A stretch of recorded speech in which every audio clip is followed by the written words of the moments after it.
I want the rainbow. I want to taste the rainbow and eat Lucky Charms. Skittles. Skittles. That's Skittles' slogan, you idiot. True. You would know. You would know.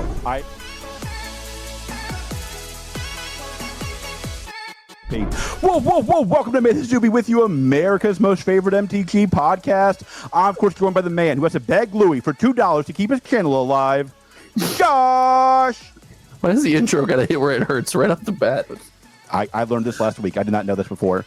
And I'm, of course, joined by the man with the #1 Legion single store, #1 Cryptic single store, and soon-to-be Sorcery single store, Louie DeGeorge. It's already live. So the number one. You don't know #1 yet, though. I know you're the #1 in Legion. I'm the only. So it's shout out to Mick. Shout out to Mick. We don't know. There's rumors. There's rumors. Am I the only Legion single store then? Because right now this card's for sale. And we are also joined by the George, who will not be here next week. So if you want to just wait till next week, enjoy an episode, kick it off next week. So welcome to your these two. Welcome to your weekly Friday morning Magic the Gathering podcast, the #1 largest Magic the Gathering podcast with 3 bozos in the world. And we are so glad that you're here today. We're going to be talking. We're the only one with 3 bozos. Is that? It's great because I have. How many people does MTG Goldfish have? I don't know. Well, they're not bozos. We are bozos. That was the joke. They actually have good content. Yeah. Today we're going to talk about, this one's called Lord of the Rings Hype Murder. We're going to talk about how Lord of the Rings has completely cannibalized the entire TCG industry.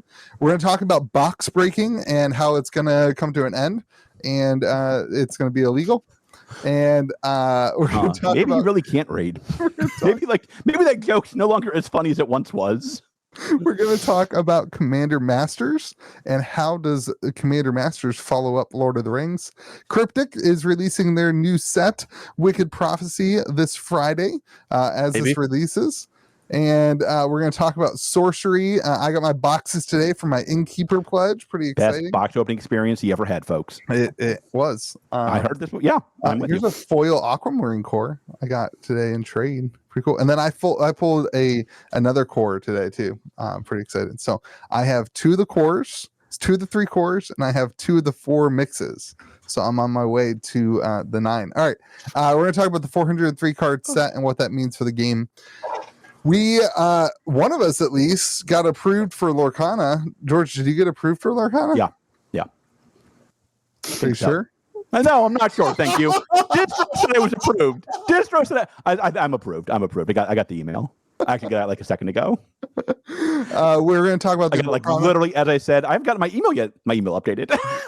Are you setting up a Lorcana shadow store?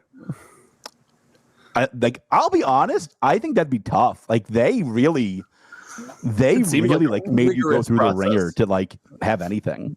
We'll talk about then in the podcast, and then we're going to talk about fan art blisters from the MetaZoo. So, all right, let's dive right into it. So Taylor Swift got approved to join the Academy today, so she will now help pick, I think, the Oscars or the Grammys or something. Wait, help pick them? She doesn't get to be eligible for them? And also, come prepared. Which one is it? They're the same Hollywood bullshit to me. What do you want from me? Then why are we talking about it? Are you saying Taylor Swift would participate in Hollywood bullshit? You're saying that Taylor Swift? That's a diss. Wow, the allegations being thrown around by this bald man. I was told that you love Taylor Swift. I do love Tay-Tay. I can't believe you would turn on Tay-Tay. Yeah. This is a pro-Tay-Tay podcast. This is a pro-Tay-Tay cast. He has not accepted it yet. She's been offered. He's been offered into the Academy. If you're going to bash my girl Tay-Tay, you know what it is? I bet you. No, I'll bet you it's the Academy Awards. Now that I think about it, I'll bet you into the Academy gets you the Academy Awards. If you're going to bash my girl Tay-Tay like that, you can't come back next week. That's also 1 week suspension. They also announced 4 dates for Australia. The rumor is, I don't know if this is true or not, the rumor is he got a free trip there because he pulled the One Ring. I don't know if that's true or not, but that's just the rumor. That's the rumor floating around on the internet. Well, pretty soon, I'm sure Taylor Swift will ditch singing and instead just open up Lord of the Rings collector packs on stage. Tay-Tay watches the podcast confirmed. Took my idea. She would make $1 trillion. She would be richer than Jeff Bezos. who Tay-Tay's also doesn't have Lord of the Rings. Did you guys see Jeff Bezos is shipping Commander deck sets as one deck? Listen, that's not Bezos's fault. He can't be expected to know what's going on. His boat is wild. Have you seen his Try boat? looking at Magic through all that money, dude. It's wild. Oh my gosh. Can you imagine you order a Commander deck set and one deck shows up? Yeah, but at least it's Amazon. Like you're almost guaranteed to get a refund. Yeah. Like, give me my money back. People who Bezos order don't from Amazon on Magic product kind of deserve it. I've bought some Amazon Magic product every once in a while when it's on super sale. Like, listen, I don't have a store. I don't have distro access. I do that too when it's on super sale, but still, yeah, it's on super sale. I get that stuff. You get what you pay for in terms. No, you don't. It's the same exact box. The best part when they don't know what they're what they're doing, and they ship it. The Academy votes on the Oscars, by the way. On the Oscars. So, story time. I bought a box of what was it, 21 M21? Great. On Amazon, and I got it. And it was damaged, and they let me keep it. So I opened like 30 of the 36 packs that weren't damaged, and then they sent me a new one too. It's great. So I bought I got a smoker one year from Amazon. It came damaged. They gave me 75% off. What on earth would you do with a smoker? I have a smoker. What's wrong? You haven't cooked. Brisket's good. I'm not gonna lie to you. More than 10 years ago, because you haven't cooked in 10 years. It's been 8 years old. I have not cooked at least in my kitchen. Like we have to repair my kitchen because of the Great Flood. And like part of me is like, broken. Did you? It's been like 3 years broken. You didn't even notice. Why does it bother? Like I've never used this kitchen. This kitchen is in the exact same state as when I bought the house. I don't remember the last time we cooked at home. It's been years. You live a wild existence. Wild existence. Yeah. Okay, so Lord of the Rings has completely engulfed the entire TCG industry. It's like Taylor Swift to the music industry. Continue. Sure. Yeah. What effects of this are you guys seeing? What I don't know. Yeah, I don't understand that question. All of it. Yes. Everything is dead. Imagine it. Close your eyes. Okay, viewers, close your eyes. Picture an effect. Yep, that's it. Like all of them. Like I've never seen this before. Like one set, just like old single boxes are down, old Magic boxes are down. Pokemon is like sitting at distro. Yeah, like that's standard. Yeah, that seems actually about right. Hold on there, Obsidian Flames, before you say a peep there, big boy. 10K like it has just sucked up every free dollar in the TCG hobby. It's stunning. It's like stunning. It's also like it has to be terrifying for everybody, including WotC, because they're like, how could I like what comes next? like this is astounding. Like people are trading in reserve list cards for Lord of the Rings. Yeah, that's insanity. You were opening dual lands in for Lord of the Rings collector box, like packs. Like they traded dual lands in to get collector packs this week. Yeah. It's crazy. Louis, you did your opening of a $900 box, and even you were like, this is 2 Lord of the Rings collector boxes. The thing's 20 years old. Like the set's on, it doesn't. It makes no sense. The set's on fire. When is the regression? And somebody predicted $500 collector boxes. At this point, too, I think there's what's to look for? Give me my props. I called it. Okay, but tell everyone else all the other $500 things you constantly predict. They're going to come up. Gotta give them time. If we had a record of George's wrongs versus his rights, it would be very heavy on the wrong side. You're just very loud. You're very loud. There's a lot of 30th predictions. I can hear over your Magic 30th bullshit predictions, you two. I said Magic 30th. The 1,200 boxes of Magic 30th sold definitely failed. And if you think it didn't fail, it shows you how dumb you are. You told me it'd be worth nothing, basically. Now it's worth even more than when it came out. It's the only Magic product that's ever undersold MetaZoo. It's wild. That's an achievement. So I guess success. Both are give them the medal. Just want to put on the record. Give them the medal. Oh man, like I think the wild stuff is seeing non-Magic buyers come in and buy this product. Like the people who usually come in to buy Pokemon packs came in, looked at the Pokemon shelf, turned and said, "Hey, do you have any of that Lord of the Rings Magic set?" I said, well, yes, I do. And they said, oh, 4 packs left. can I get a pack? I said, sure. And like the amount of people who aren't fans of Lord of the Ring, or sorry, who aren't fans of Magic engaging in this. And you know what? I'm not even convinced they're Lord of the Rings fans. No. They're not. They're money fans. They're just fans they're just gambling addicts. That's what they are. Okay, I won't touch that. I'm not touching that topic with a 10-foot pole. They just want to gamble. My comment section all week has been trying to get me to touch that one. That's not happening. They're just Louis dives right in. Welcome to good for you. Are you also giving financial advice while we're here? Let's go for 2 for 2. It's just gambling. That's what it is. They have zero interest in cards. I watch them open the cards. They're like, oh, what slot is the ring in? I'm like, slot 4. They get to slot 5, and then they just thumb through the cards like they don't even care. They're like, oh, that's kind of cool.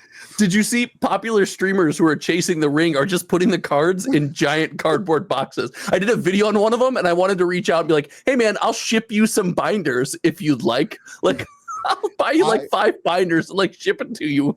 I love how you can like see it on the secondary market too. Like the singles have not tanked in the way that you they're in everyone's garbage bins. People don't know what they're worth.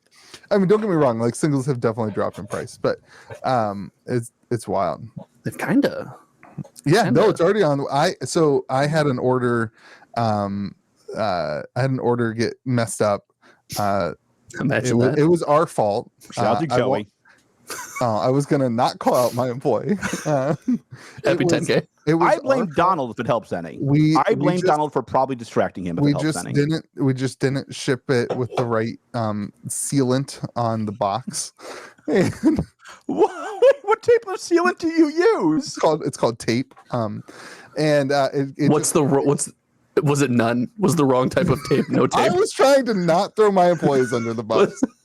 I like how you did it in the worst possible way. It was me. I shipped a box. It was my fault. You could have explained Donald. I would have gone along with it. But hold on, Louis. You don't want it to be your fault because later in this episode where you plug GameGrove.gg, it's not going to go how you think it's going to go. So I was talking to another store, right? And there you go. This other store told me that they the wrong type of sealant. They actually opened 80 commander decks for singles, and one person ordered like $200 of cards from their deck, and their employee had 1,200 orders this week and got a little bogged down, and their employee just forgot to put the tape on one of the folding boxes. So when USPS tossed it all around, the cards came out and the box was delivered as open. Are you really blaming USPS for cards falling out of an unsealed box? Unsealed box, yeah. Like I'm fine with blaming USPS for a lot of things. So getting back, I'm not sure I'm going there. Getting back to the point of the story, when that store owner reached out to the buyer to say, "Hey, sorry about that. We'll refund you," because the store owner is a really honest guy. Would always refunds people when it's necessary. Really good guy. Great looking. He could have a Legion store. So when we went to go purchase the cards back to ship them to him, the cards were 25% more expensive from the commander decks. It's crazy. Like it was like it would have been an extra $50 for me to send him the cards to replace the cards from the thing. And the guy was super cool. He was like, "No, dude, I ordered a bunch of them from a bunch of different places. You're good. Just refund me." But like, it's wild to me that cards are actually on their way back up with as much as this is being open. Well, I mean, so let's talk about So let's talk about this. What product do you think people should be buying right now of Lord of the Rings? Commander decks. Yeah, 100%. Yeah, commander decks, and I think bundles. Well, bundles are wild. If you can get bundles, I was selling bundles right now. I was selling bundles for $50 in store. That card in the bundle is now $60. Yeah, it's like stunning. It's like I mean, like. So let me ask this: like, when do we think the market goes back to any sort of sensibility? Like when do people start caring about something that's not named Lord of the Rings again? When the ring's pulled. No. So let's say the ring's never pulled. Like, let's say the ring's not pulled for 20 years. Hold on. We should say this. Hold on. Before we get there, let me answer your question with the real answer. Is you should be trying to get collector gift bundles from your store. They launch next Friday. Yeah. So Good luck. this this week your only job as a Magic the Gathering consumer is to try to get as many gift bundles as you can at retail price. Okay. I will warn you guys that when the store says they were cut to the bone on allocation, they're probably not lying. Yeah.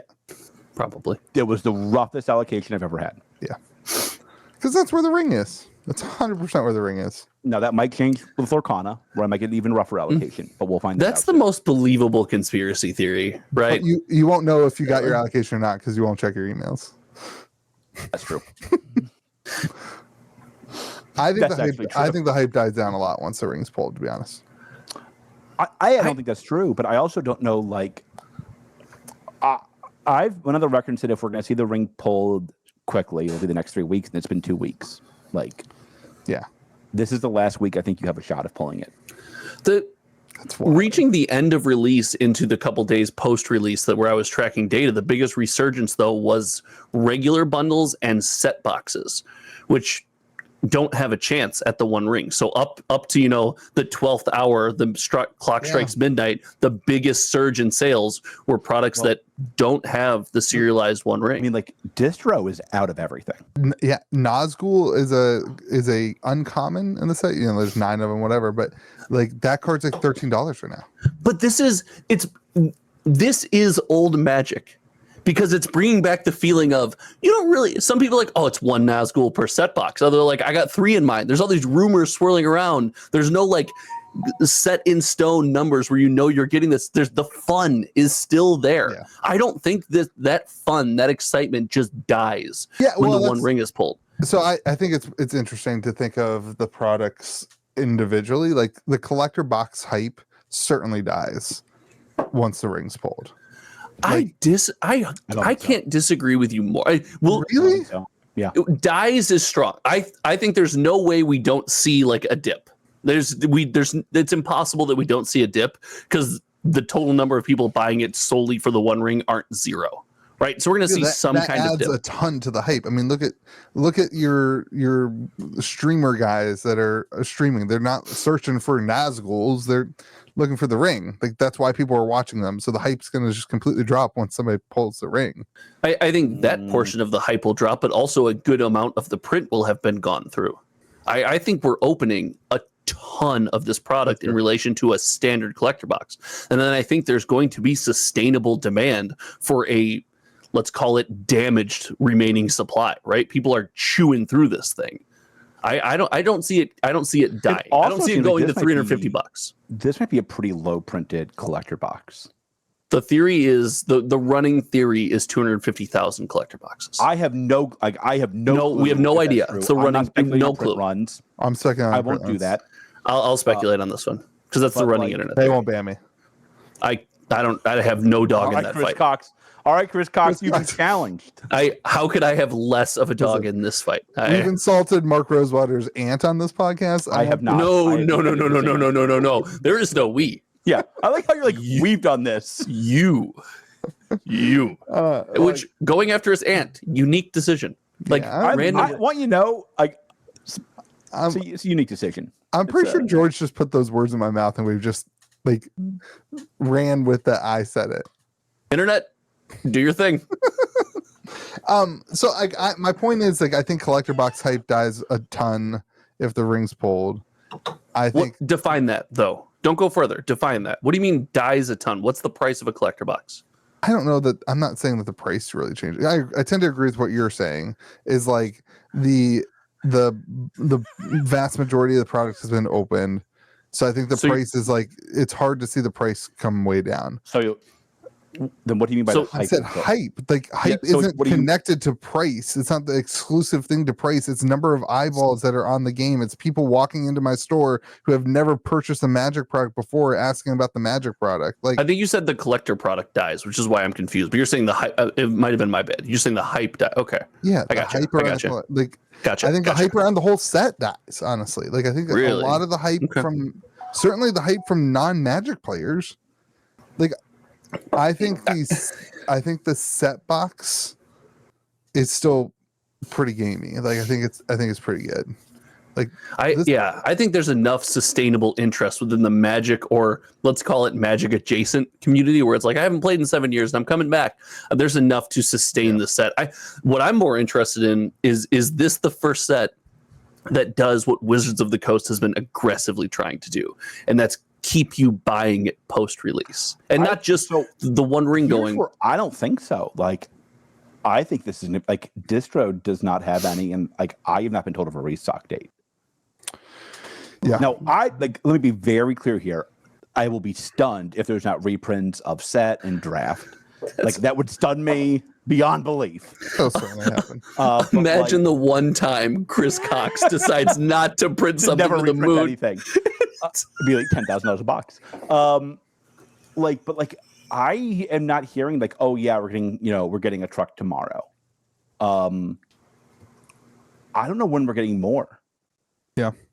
Like I was trying to think of the last time distro had like nothing for me, and it's been a long time. It's laughable. Like, it is, like, usually distro's begging us to take more, and now it's like Pokemon basically not answering our calls because they know what we want. Well, like, in their defense, like, what do you want them to do? The same conversation 10,000 times a day. This is where I think the Commander decks are a good buy. Well, they're less than the Warhammer ones still. That's not smart. Not smart. I think it's pretty evident that these are relatively higher power level, just like the Warhammer decks were. I'm not saying that these are Necron level power level, but they're good. Like, people play them in pods in our store all the time with non-precon decks, and like, they're the target. They're super synergistic.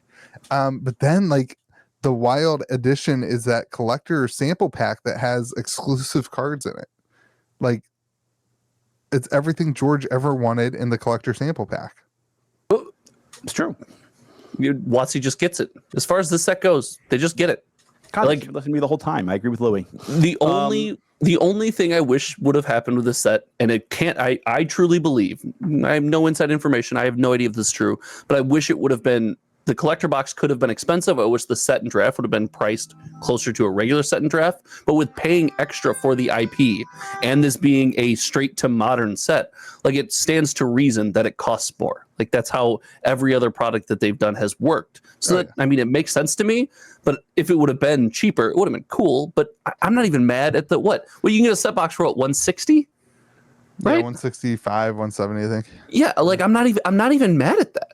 Yeah, like, that's not that big of a deal. Well, and the box toppers are crazy. I was thinking of this from a store perspective, and I'm curious what you think of it from a consumer perspective. Sorry, a TCG enthusiast perspective.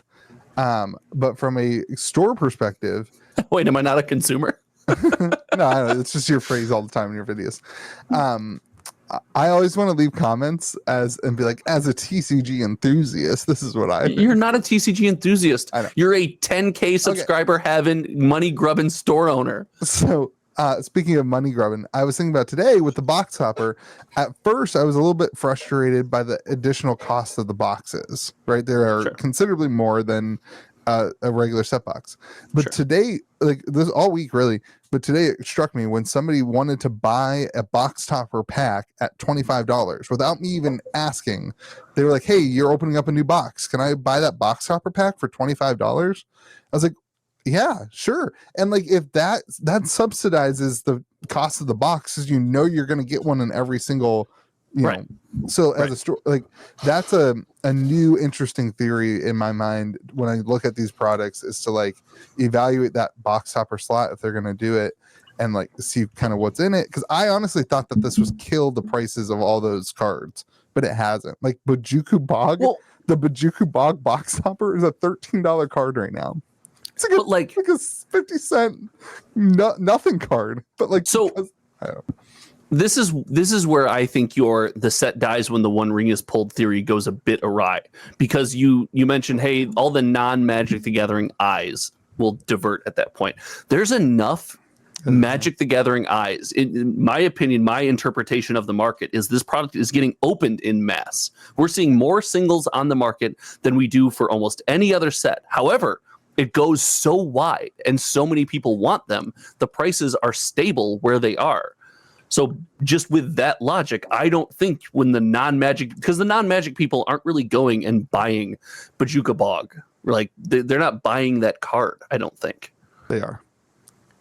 They're building sets, especially of the Realms and Relics. Like they're bindering and collecting sets of the Lord of the Rings cards. But like your point still holds true though. Like the demand for the singles justifies the increased expectation for the set boxes. Yeah. And so many of these cards are they're just surprisingly playable in Modern. The One Ring in Modern. This is the question I was going to ask you. This is perfect because this is what I was going to ask you.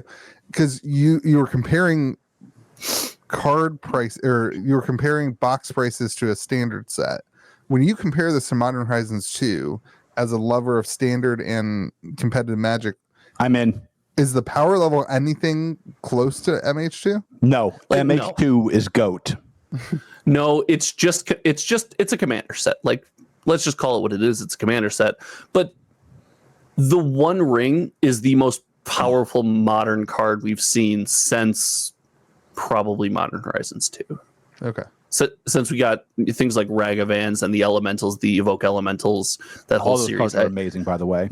This card in Modern is required for any great deck. It's insane. It's insane. It's insane. And that Modern price is Horizons 2 going to totally stay. Insane. I wonder if we're going to get a reprint of bundles, because I think those will sell like that. Has been the rumor not gift has bundles. Been no. Bundles, not no, gift the rumor bundles. has been no. Bundles. The rumor has been no more bundles and no more commanders. Let me no more collectors. Yeah. Wait, no more commander. Like, let me be crystal clear. Here, who has not told me that? Anybody who would have any freaking clue. But like that has been like the hubbub. But who the hell knows? They could reprint it all tomorrow. So there's been that discussion has been happening at the level above stores, distro level. The overlord level. The conversation on the kind of investor circles and chats has been the timeline of which they are allowed to print Lord of the Rings is 2025.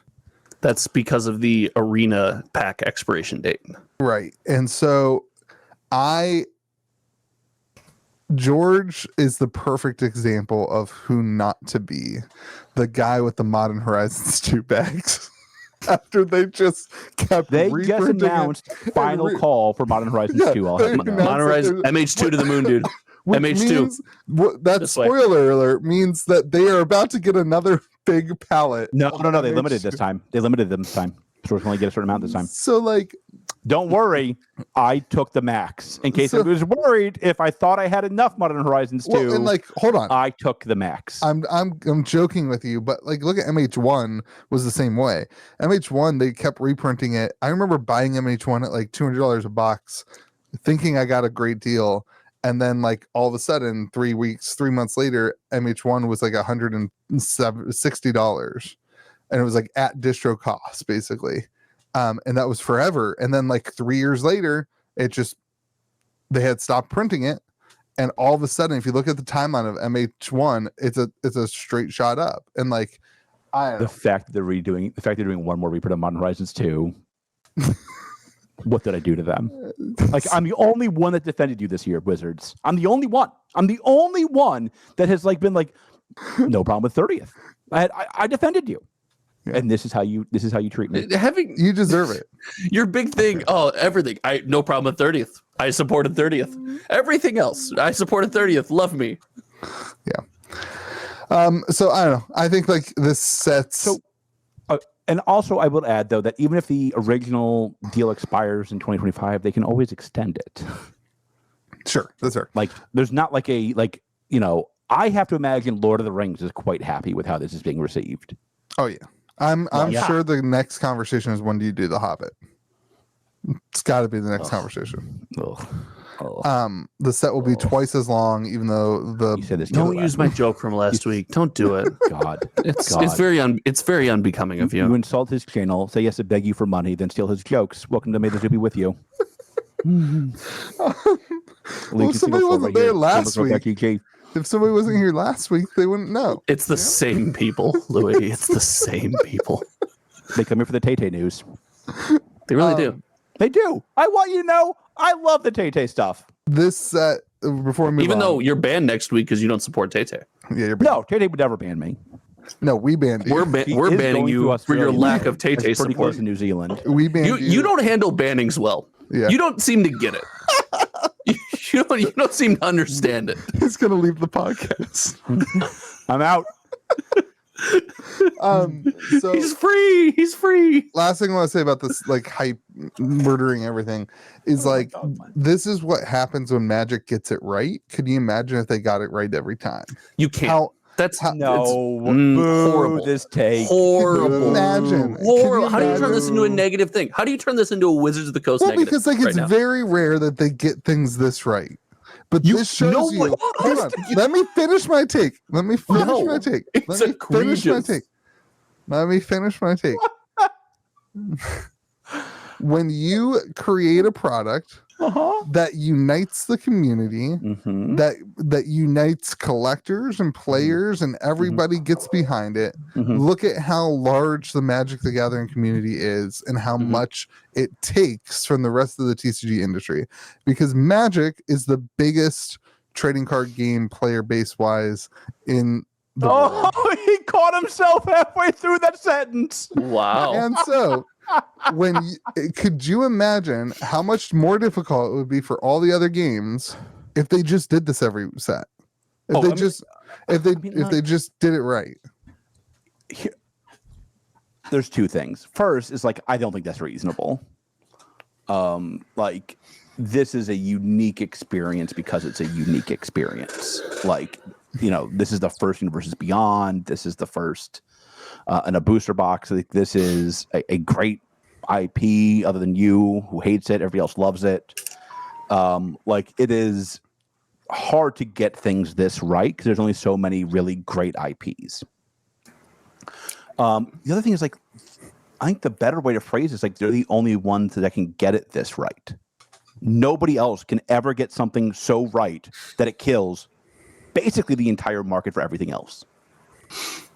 Like, Magic is uniquely set up to have this effect on the market. I'm so mad at you, Louis. I'm so mad. Why? You sat on your channel and just said into a microphone what we have called what might possibly be the best Magic set of all time. Sure. And you just said, why don't they just do this every time? Why don't they have the best set every time? I'm sorry, that but any that's how trading this card works. Why don't they just take the best set that any trading card game has ever created Congrats. and just like do it all the time? Congrats, just Chris do it Cox. every time. You did something right. Now do it again. Do it again. Okay. How's your video today doing? Bad. Why didn't you just do a good one? Yeah, I say that to myself too. Welcome to my life. Yeah, but you still put it out there. Yeah. Why didn't you just do a better one? It's still out there. Why didn't you do a better one? Take it down, refill it right now. We'll wait. Because my sorcery boxes came today and I had to open some boxes. That was one of the most annoying phone calls I've ever been on. Also, you're 0 for 2 this week. 0 for 2. This is a replay of the last. This is so like run back in time 3 months. No, they get flowers here, not criticism. They get flowers. I understand that you can't do Lord of the Rings again. Like, I understand that there's a built-in like excitement because of Lord of the Rings.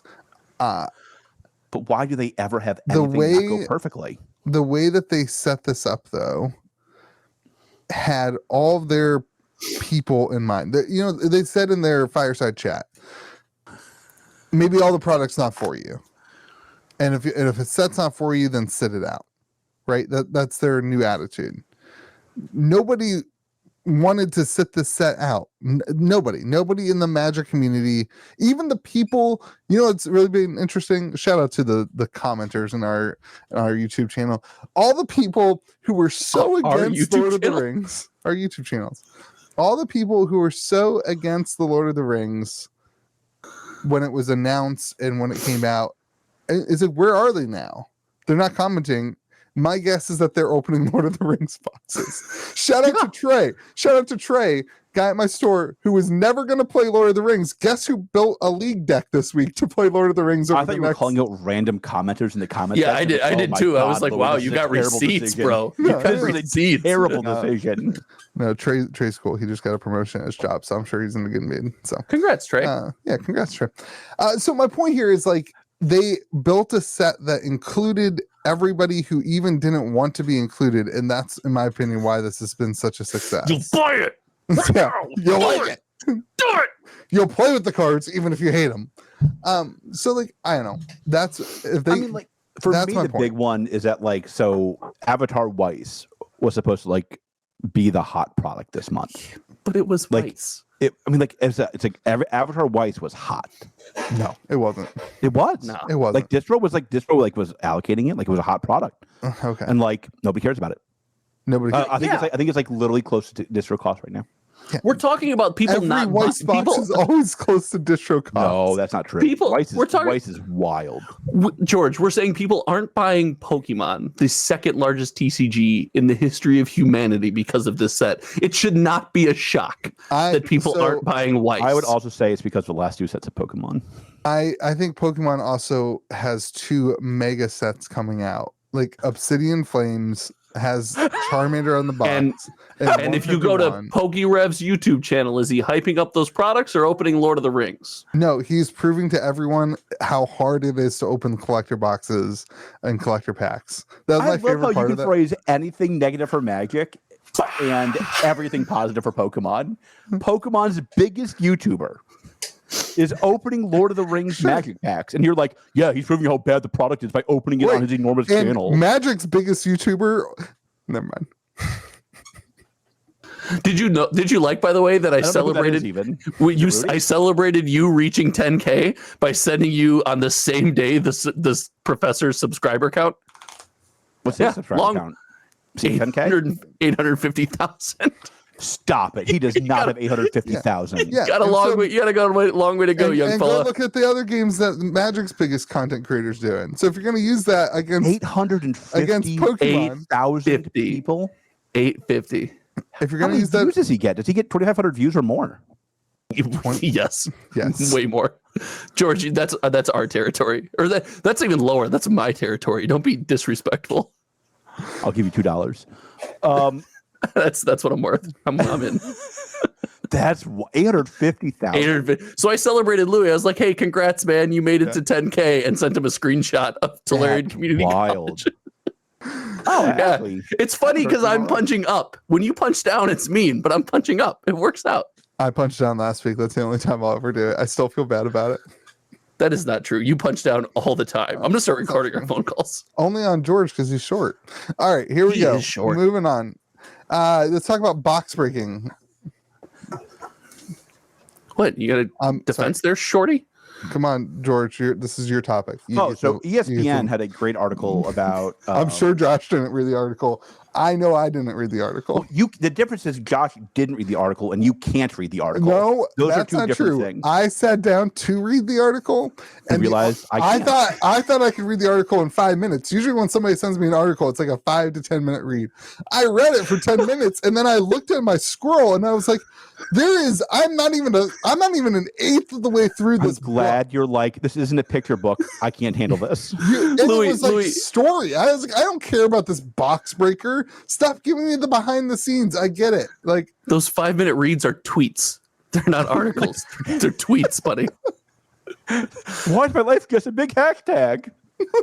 So ESPN had a pretty in-depth article about box breaking. It was in depth. Pretty in depth. It was talking about a box breaker. It was like when he was born in 1994, he really liked watching. It was a really open. good article and very well written. So shout out to whoever wrote the article.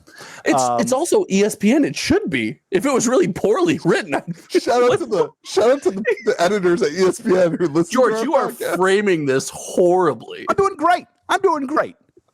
And so the article argues two, I would argue, main points. One is they have this sports card lawyer on, and he's basically like, listen, I've been in the business for 1 billion years. I have never had anybody defend to me that box breaking isn't gambling. He's like, this is like something that's like well understood in the business that this is gambling. And the other part of this was that the article was arguing basically that this is going to be ripe for regulation. And like the hand of government's going to come down and look at, things like, whatnot and drip and all these and be like, is what you're doing okay? And is what you're doing legal? And the article finally argues that like what I think is like the facts, which is that box breaks have basically saved the sports card industry. Yeah. Like it has like box breaks have revolutionized the way people interact with their collectibles. That's fair. I don't know how, like, I don't know what, like, if you were to ban box breaks tomorrow, let's say, Magic Wand comes out, there's no more box breaks. I don't know what that does. I think the market like collapses. That's fair. I mean, like, there's something about that like adrenaline rush of seeing your stuff being open in front of tons of people. Now, I don't open any boxes, let alone box breaks. It's not how I get my highs. That's called other substances, but like mainly coffee.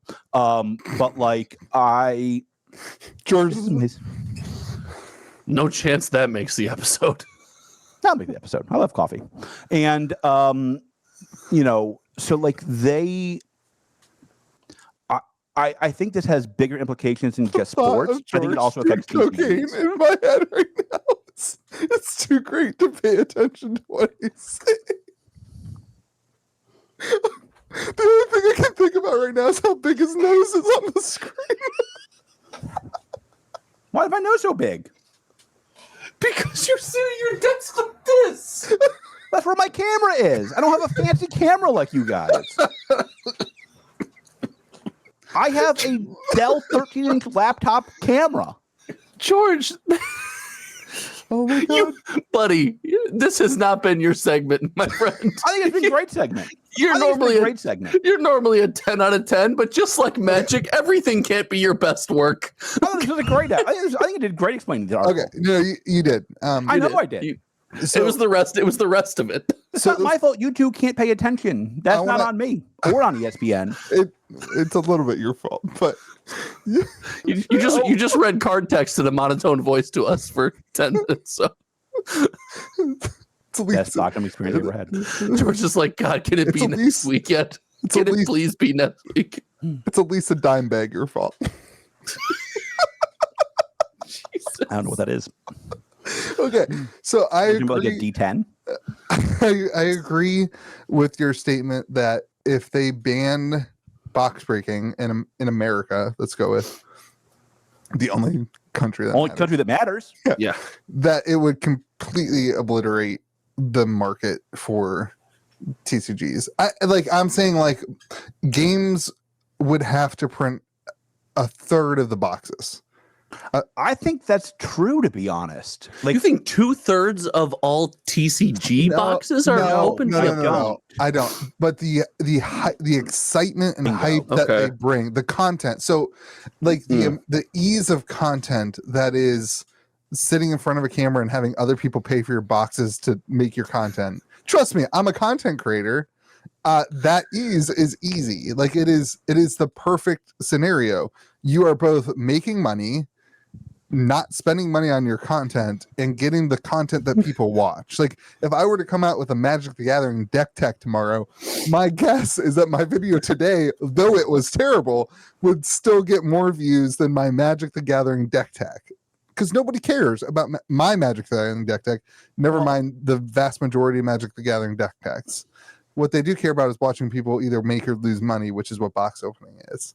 They really enjoy that, and I think it's part of you get to put that excitement on layaway a bit, right? Like you get all that excitement and you don't have to pay for it right then, and then you can let that build and decide if you want to go down and buy a box one day.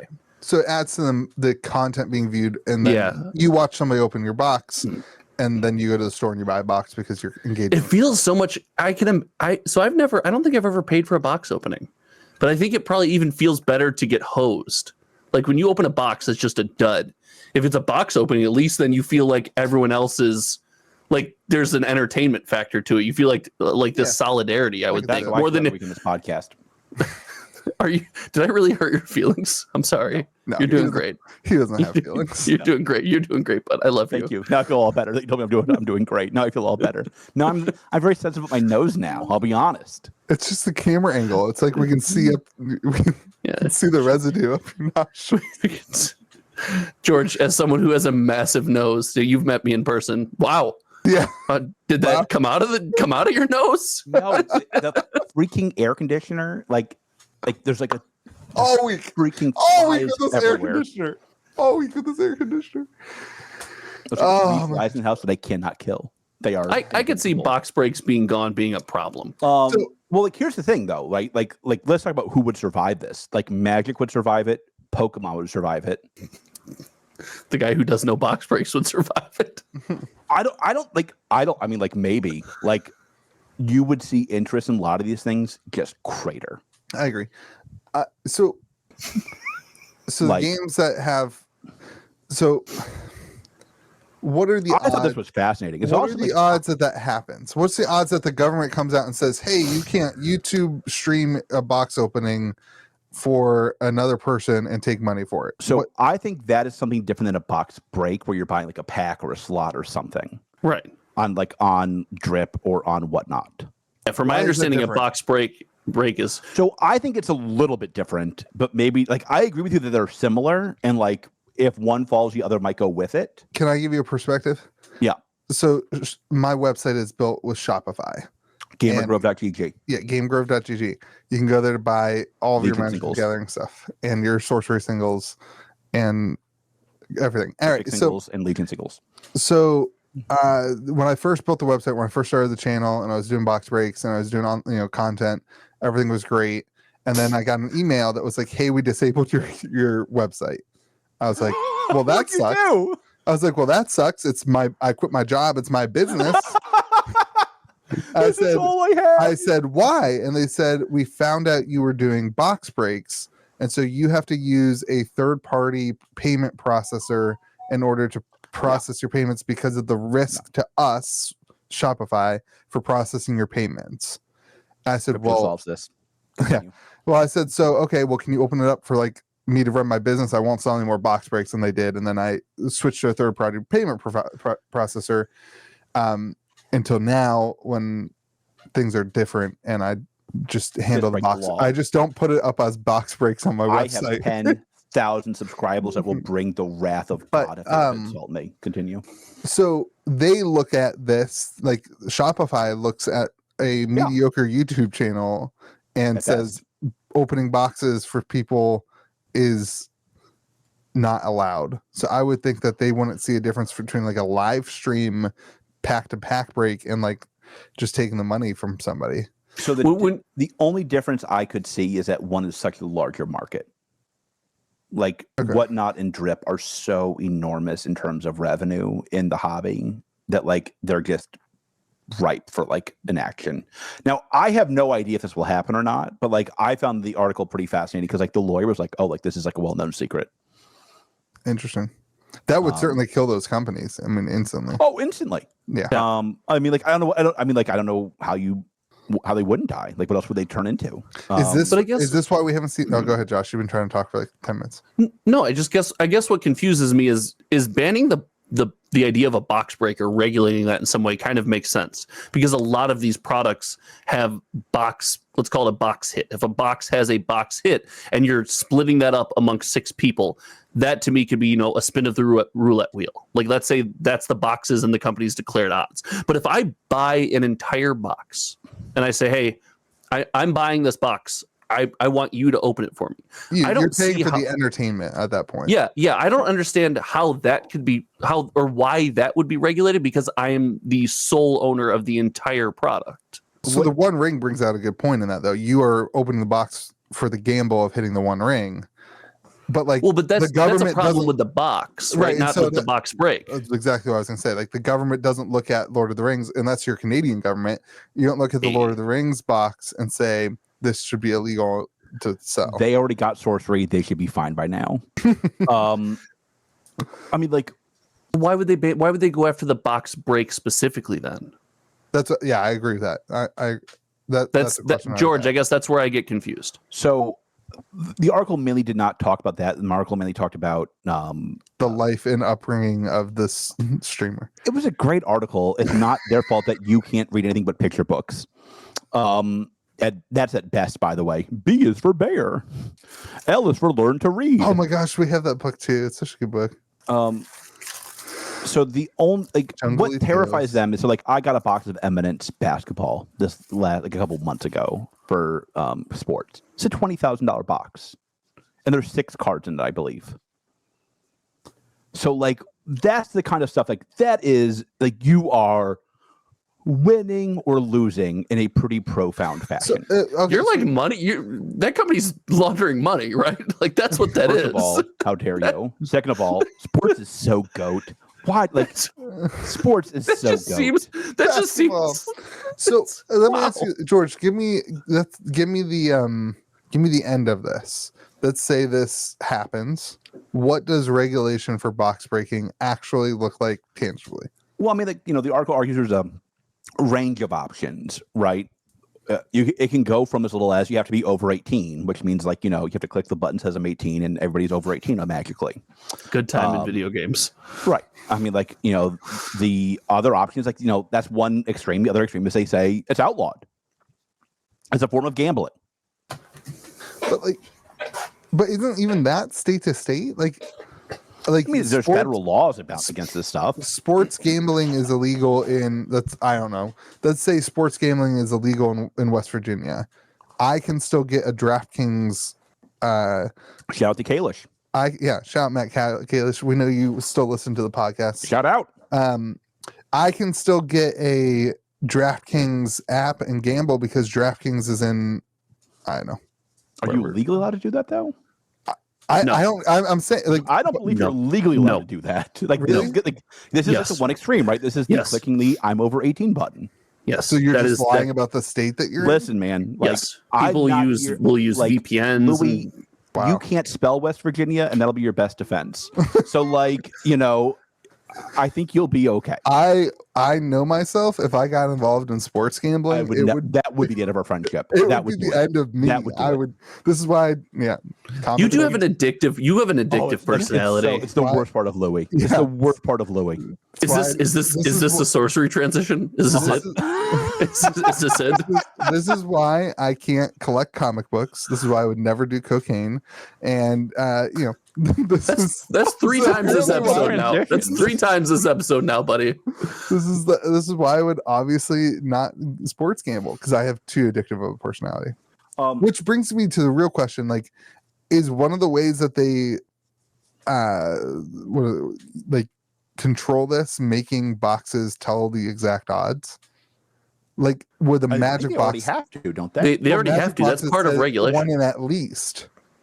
Well, that's legal. That's legal. You have to set minimum, not maximums. Yeah. So but my point would be where we are we know the kind of the odds and at least packs, but should they have to say there are 3.3 million collector booster packs and there's 1 ring? Should they have to say that? Is that one of the ways that we see this regulated? Do we start seeing games that we know don't want to release? Here's the cold hard facts. And close your ears, TCG people. They won't care about TCGs. They're going to come for sports. And the question is does TCGs get caught in the crossfire? Right. Like that's the real question. Like they don't care about TCGs. It's not a big enough industry. Breaks. Yeah. Like they care about people who are doing real volume and making real money. Like that's who they care about. Maybe I'm sensitive. I thought it was another shot at my YouTube channel. I was ready for it. I was ready for it, George. I think your channel's worth more than $2. I'm the only one on the podcast who thinks that, but I do think that, Josh. I'm gonna need about $350. Like the question is like, if they do come for sports box breaks, will TCGs be caught in the crossfire? And that we don't know. I would think they'd. I think they'd have to be, especially if those sites go down. If Whatnot shuts down as a result, like that's just like. Well, also I think like all these new games are doing a lot of the marketing on these. Yeah. Oh, yeah. Like I mean, a lot of the new MTZBWYs. That's one of my biggest criticisms of them is that they're not focusing outside of Whatnot. Yeah, I mean, who knows where this all ends up? But like, I thought it was a really fascinating article. And I thought it was really interesting to think about. Is this why eBay hasn't started their eBay Live that they said was coming? I love how you were all in on eBay Live. I'm still all in on eBay Live. I haven't even. That's why I don't do Whatnot because I'm still all in on eBay Live. Can I stop? Don't. Is it over? Whatnot has won. I don't think so. If eBay came out with eBay Live, oh my god! In 2050, when they come out with eBay Live, maybe it's time to revisit. eBay's massive. So is Whatnot. Yeah, Whatnot's kind of exploded. Whatnot's enormous. Whatnot has won. Like Whatnot has totally won.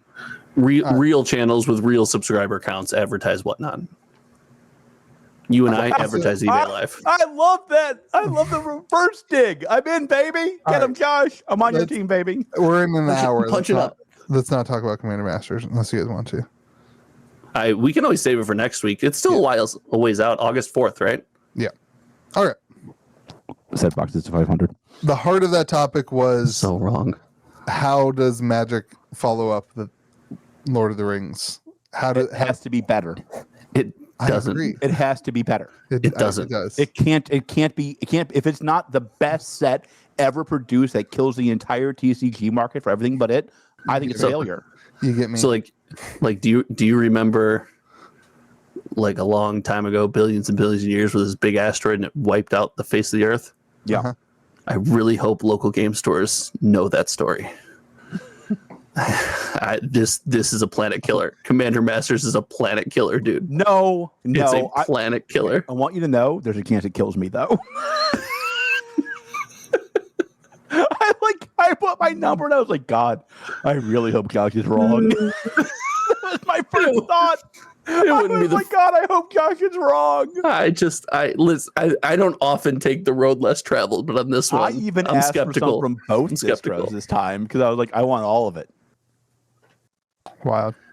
Okay, let's talk Cryptic Release Week. So Wicked Prophecy. It's a great set name. It is a great set name. Yeah. I love the box art. Yeah, and the pack art was pretty cool too. So let me ask you the only question I care about. Okay. Are you going to fist packs? You have to. I'll try it. I have to try it. You have to. I mean, like, I got to give it the good old college try, right? Like, you have absolutely. to. 100%. Absolutely. Like, I'll be offended if you don't. All right. Yeah. Don't let your sudden success change you. Do we give context here on inside jokes, or do we just? No, you got to watch the episode. I don't know what the inside joke is. Like, you got to know the that's pod. an outside joke. It's a video of yours. It's a very outside joke. Like, what's the inside joke? All right, I will test that out for everyone. We'll get back to you next week. So we're doing our release party on Saturday. I'm pretty excited for it. Everyone's on vacation this week. It's kind of a bummer on the release week, to be honest. Is Donald going to be there? That's why we're waiting, because we're all waiting for Donald. There's a shock. Donald tying up the whole ropes here. Coming back from vacation on Saturday. So come on, Donald. Act like you care, buddy. Release has a little hiccup I think we definitely need to talk about, in that one of the distros got boxes and the other distro at this point on Wednesday is still waiting for boxes, which puts some, like, for me, I split my order. So I'll have to wait until probably Monday is when I'm guessing I'll get the other distros boxes. I would say as long as you get their boxes in 18 months, it's totally fine. Josh, you taking it? You took it before that we started. Am I taking what? Wow. Okay. I honestly don't remember what you're talking about. Wow. Okay. This is great. This is the best. I don't remember what you're talking about. Can you clip this and send it to me? Because this might be my new ringtone. I was gonna give an actual thought about this. Everybody will think that I'm a lunatic when I have this as my ringtone, and I'll just start busting out laughing wherever it rings. So you take every time you get a phone call a day, I'll be laughing. I think that a week delay or whatever it ends up being is fine. I think the only caveat is I wish you would announce. I think there are some stores who probably only order from one rep. That right there, that's the one. And like, I'm glad if I put all my boxes in distro B that's not getting boxes, I would have literally not be able to do anything. And like, I'm sure Tanner would reach out and offer to send me boxes, but that's different.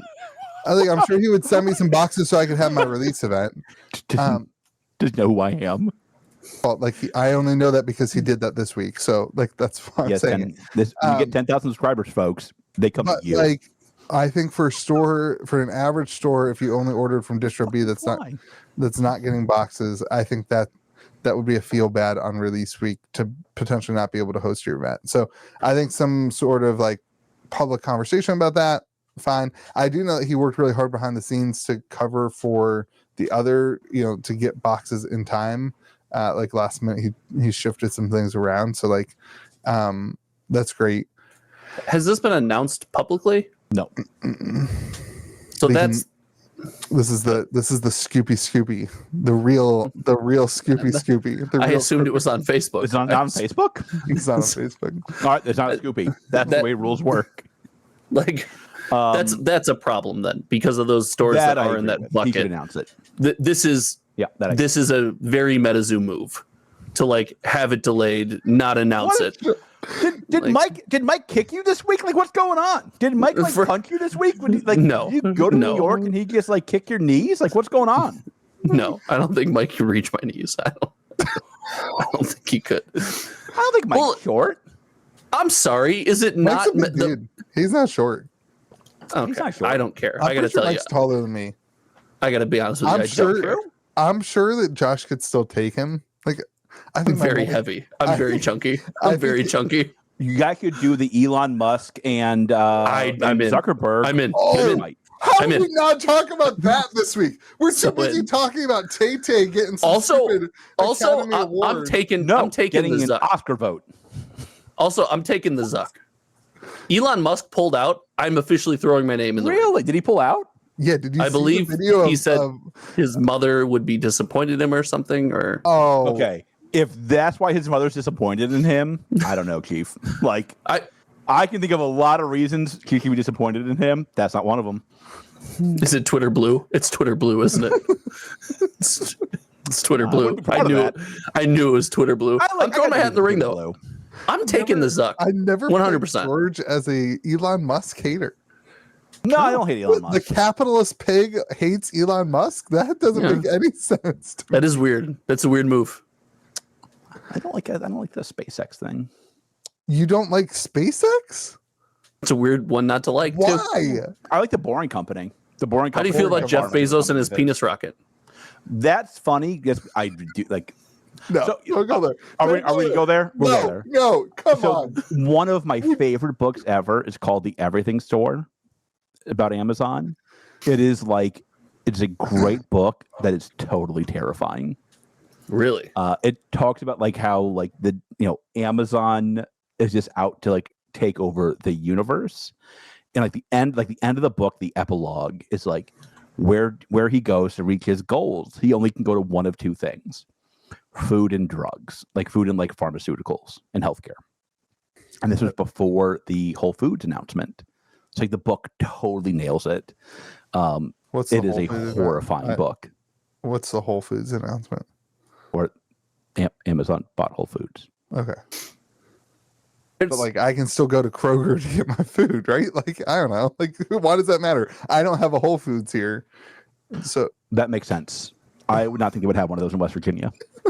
So George, I need to pick that book up. I haven't read it. Have you read that book, The Four? The one that's about Facebook, Amazon, Google, and app? That book is fascinating. Yeah. Fascinating. God, tech biographies are the best form of book. They are. They really Jobs are. by Isaacson.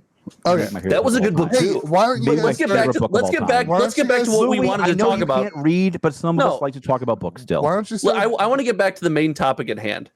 I'd fight Zuck or Mike in a cage match. 100%. Either would you fight both, either one though? No. Did you see the video of Zuckerberg fighting? Yeah, doing. There's weight classes in fighting for a reason. I'll fight them both. Not at the same time. That's what Elon Musk said.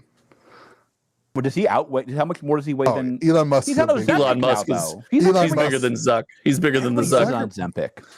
I mean, I'm not. You pointed me in the direction of Ozempic, and I want to use everybody I know is an Ozempic, but me. It makes me sad. I want to shrink. I want to shrink my movies. All right, never mind. I'm not even gonna say it. So, Cryptic, Do it. I can't think of somebody who I'd rather see. Like, I'm not somebody who wants to see anybody get beat up in a fight. If I had to pick one person, it's probably Zuckerberg. Really? Facebook is a bad company. Facebook. You got to get the audiobook of The Four at least. Then you love it, dude. You would be on your conspiracy theory train. You would love this. Oh my god, you would eat this up. I'm on a bad conspiracy theory. I have it on Audible. Do you have Audible? I can share it with you. Yes, I don't know. I don't. You should get it. I'll share it with you. It's great. Audible, an Amazon company. Yeah. I'm not doing that. And a book talking about how evil they are. It's fantastic. It's great. Everything. Surprised they haven't banned it. Okay, Cryptic. They don't go farther than that. A couple of things love the criticism. A couple of things I want you guys to hear and then give me your thoughts on. Without, I know you just like I don't read. I know you guys don't pay attention to indie TCGs at all. So, Cryptic is Wicked Prophecy has two main factions and then some like filler cards for the other factions. So, Josh, draft. How does a draft work when you have two factions? Well, I mean, it's going to be a little tighter, but it's all going to be based on pack breakdown. And those filler cards for the factions, your generic every use cards are going to come at a premium. It's going to take a lot of skill. You're going to have to know when you need to lock yourself in. They're not like general use cards. They are human faction. So you can still use them in your deck, but they're not going to have any synergy with your Piscean and Druac cards. Yes, but that's what I'm saying. You're going to have to. You're going to see a lot of people start to separate themselves in draft when they realize when you have to lock yourself in to a strategy or faction.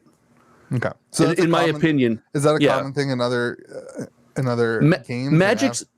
It is in a lot of games that really lock you into factions. Magic's different, right? Magic, it's easy to splash and pivot and make an exception to play one or two bombs of different color or different flavor. But other games that lock you into factions, it does become more important. That's your basic draft strategy is going to be like, how long can I effectively get good pulls before I have to lock myself in? Interesting, because we draft every Saturday. So I'm a couple. Why are you asking me then? You draft Cryptic every Saturday. Yeah, but so. I have never drafted a set. I've never won a game, Josh. No, I win all the time. But like that's true. I've seen his streams. He does win. But like the conversation in my Cryptic streams. Yeah, I support the homie, dude. So the conversation in our Cryptic community has been, how will that work?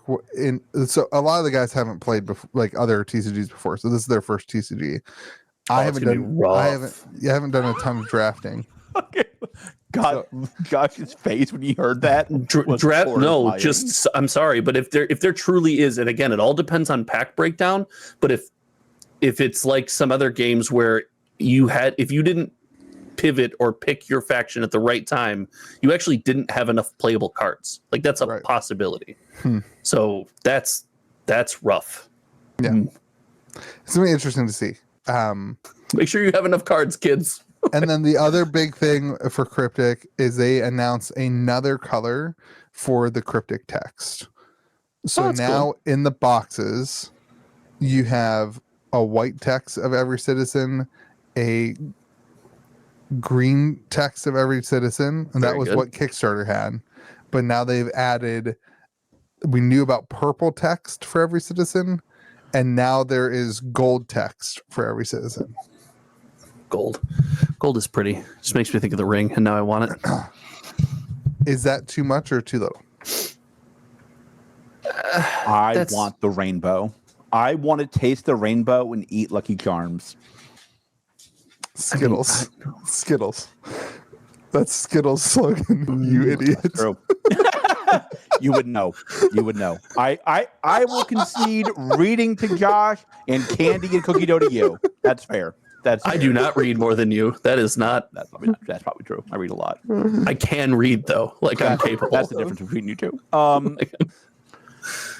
Like, is it gold 101? No. Well, so like, what's the print run? The print run's like 10,000 boxes or something like that. Like, this is why Magic is just amazing. They do a 1 of 1 after 30 years, and now every game, like, is this a 1 of 1? If not, boo. Like, is it not a 1 of 1 for the gold? No, there's well, each one might be a 1 of 1. I don't think we know the pull rate, but like, well, what's the point of the different colors? It's not like. So the purple I know is 1 in 1,000 packs, I think. So they are varying rarities. And the gold, what the hell's that calculator? 1 in 1,000 packs would be divided by 36. Open calculator. Oh, 1,000 doesn't seem like that's only 3 boxes. That's only okay. Well, you also can't do math. Like, that's 27 boxes. 27 boxes. Must have missed a decimal. Happy 10K, buddy.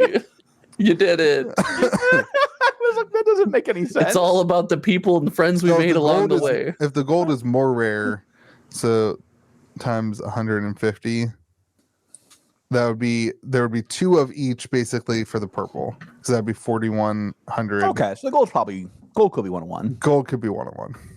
I think 1 of 1s are great. I'm fine. Wait, does every card have 1? I don't think we know any of that details. That's the assumption. Every card should not have a 1 of 1. Yeah, I don't think so. That would be that's not correct. That seems like a lot of 1 of 1s. Yeah, like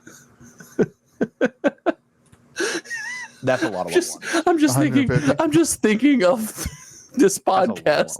If Wizards announces a set where every card has a 1 of 1 and Louis just goes off the rails, how is it special? Will be more bald than me. But then each variant also has a 1 of 1, so there's 700 1 of 1. That would be amazing. That'd be horrible. And like this is the art. That would be terrible. It'd be bad. That would be amazing. This has been a pretty large conversation in the marketplace server. Of just like there's a lot. If you want to collect everything from a citizen, like it's impossible. You're not going to be able to track it down. You're not going to be able to. That doesn't bother me. Like I hope not every card has a 1 of 1. I hope the 20 most sought after cards have 1 of 1s, or like the 10 most sought after cards have 1 of 1s. Mm-hmm. Like that'd be cool. You could do the just the I would say that Overlord. I would say the top 66, but I think even that's too many. I think just do the Overlords, make 2 1 of 1s or whatever it is. I think that'd be fine. I think there is reprints of the other Overlords. Some of them. He didn't reprint Brassman though, right? Brassman's not on this. No, but like I think there's a version of like I don't know if there's a version of Charlie. I know there's a version of Dukraka, so they could have a 1 of 1 Dukraka. You could have a 1 of 1 of all the Overlords. That could be cool. They could do 1 of 1 of every card that has a reprint. Only. That's interesting. Yeah. I think this is where I do have faith in Tanner, because Tanner gets box openings. Yeah. Like Tanner is the box opening. Like he is the box opening maestro. So like I would be surprised if he made the blunder of doing 150 1 of 1s, because I guess think that'd be like comical at some point. Like everybody gets 1 of 1. Well, and also like it makes like the valuations really weird. Like I think that's going to be true on this set. I think this is going to be a hard set to value. And the secondary market needs some. I think like when they were 11 of each, and you knew like you were going to see more pop up on the market, that kind of stuff. I like the purple one. Like I like that rarity. Like there's been like no frogs pulled, by the way. Donald pulled one. I know. I won't buy his. I won't buy Donald. He sold it. He knows why. He sold it for like $1,100, I think. Is this the origin of the George Donald beef? No. No. Mm-mm. No. There's a long history involving Louis lying to both of us. That's more true than it is false. Yep. It's a theme here. There's not been a lot of frogs pulled. Yeah, I don't know. There hasn't. Like I do. There hasn't been. Unless they're just not being shown. Anyway, I'm excited for release week. I think it's gonna be really cool. Excited the team, not the team, the crew is all jazzed up about Saturday, and like it's cool to see some excitement and hype about things. People are excited for the meta to shift. That's definitely a common. Can I say, if you haven't yet, you should watch Tanner's van tour series. His vlog, his van tour vlog. Did you catch that? That's really well done. I agree. That was a really content. That was a very well done video. I was watching. I was like, oh my god, this is what a good TCG video looks like. Yeah, Tanner's great at content. Yeah. And it was very good. Doing it consistently, and that's the key. Like that's what I think a lot of the other TCG companies don't get is like the importance of consistency. Yeah. Like I almost think every TCG company needs to have it like a content manager who's developing. You can't just like a video a year. It has to be like every day. Yeah. Yeah. And on that note. All right, let's move on to sorcery. I got my boxes in. I know. We know. We know.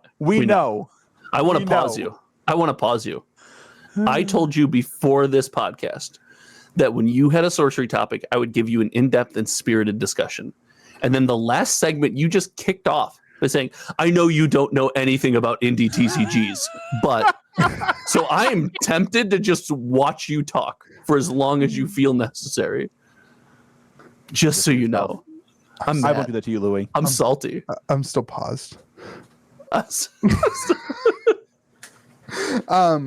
Okay, so what an underrated movie, Click, with the guy Jim. Was it Jim? No way. That's absolutely true. Click is a bad movie. This podcast is amazing this week. This is the best podcast. This is a deep cut. You know what is underrated by Adam Sandler? What? The gem one, the diamond one. Yes. Uncut Gems. That movie's really good. That is so good.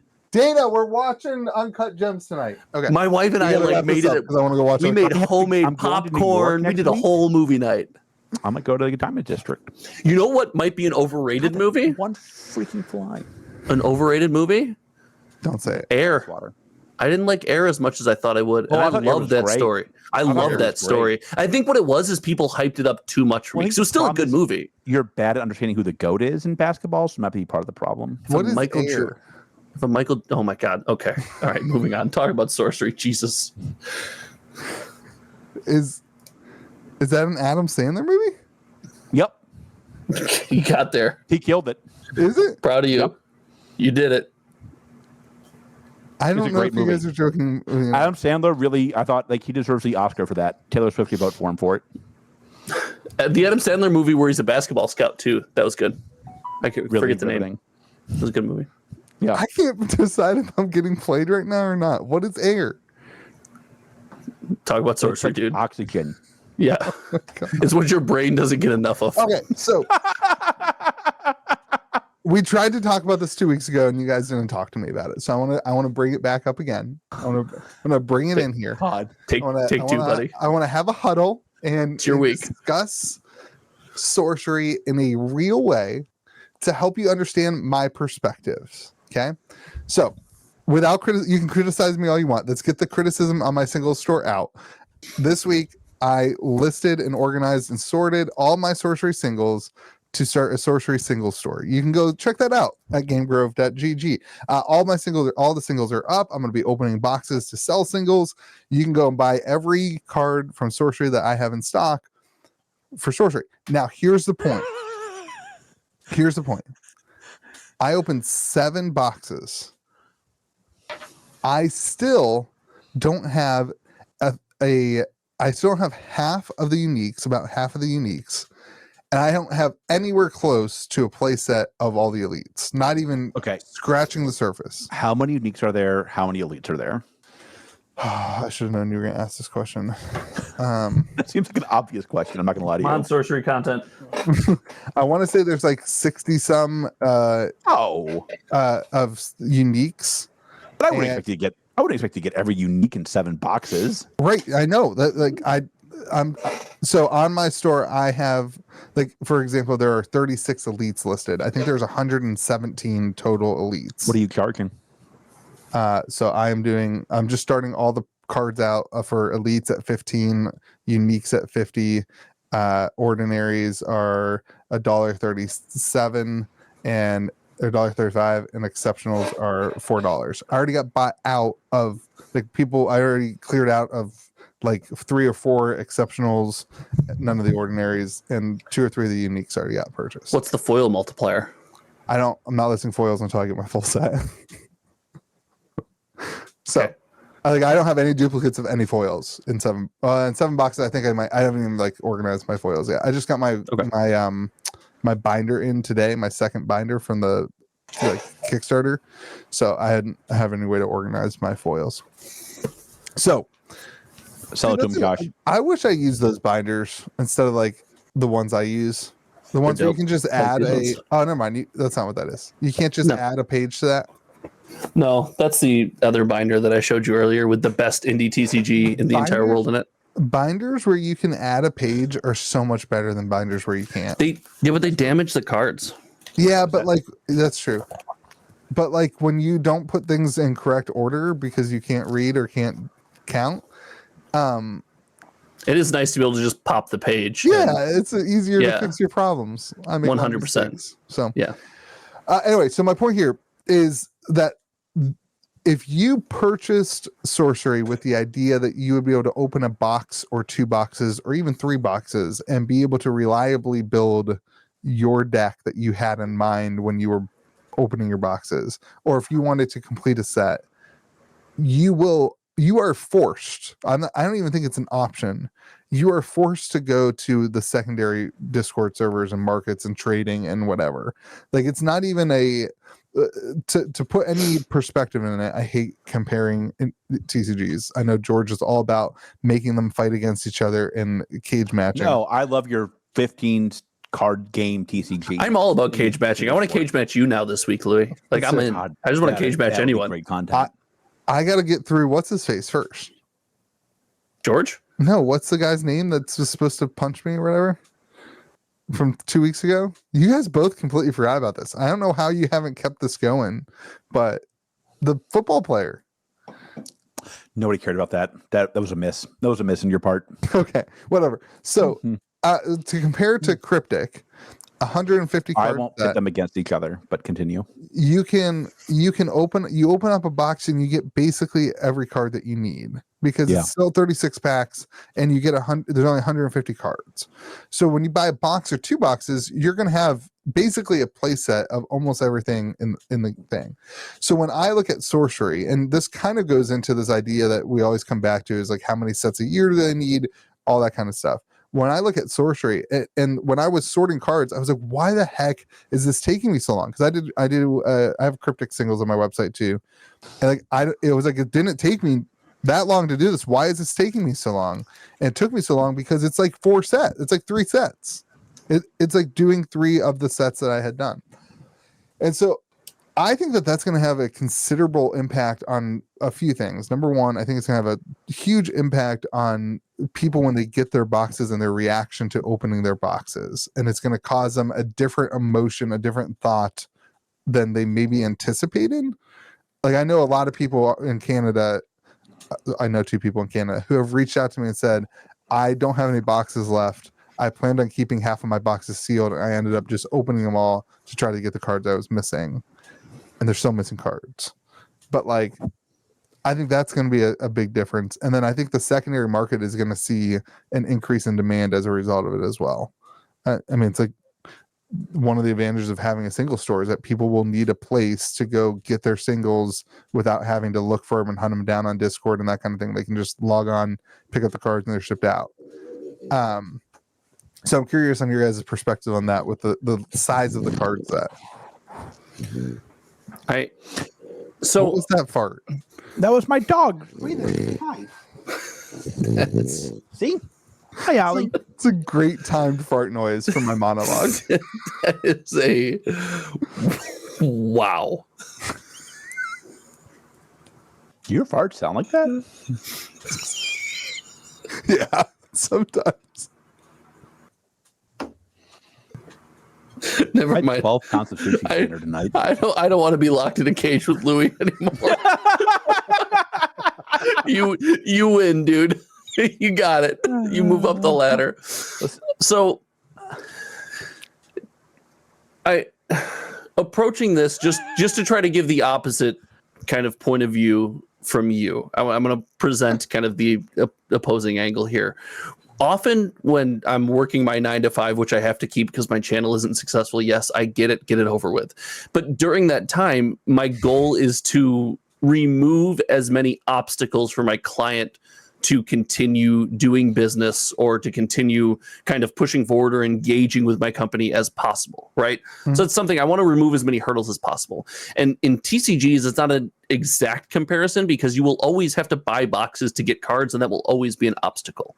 But then massive sets, in my opinion, present another obstacle where we are comfortable separating, and let's put it how Wizards of the Coast, we're comfortable separating the consumer from their money, right? Mm-hmm. That idea is something, selling consumers products is something we've become comfortable with. But then saying, hey, what I'm going to try to do is I want my community to engage, but to do so, I'm going to create a hurdle, which says if you want to continue to get these game pieces and fill out your sets and build your decks, you now not only have to buy my product, which we're used to, and that's comfortable, but you might have to get a little uncomfortable here and move into this Discord. I think Discord and trading. Now, I think single stores are going to be a much better way or much more acceptable way right away for people to fill out those sets, right? So I think in your defense, that's an absolute win. Because there are people who won't want to get on Discord and trade cards and sell cards. And there's inherent risk there. Yeah. I know personally, I'm not comfortable getting into a Discord that I don't know and saying, oh, you have 3 copies of this card. I have 3 copies of this card.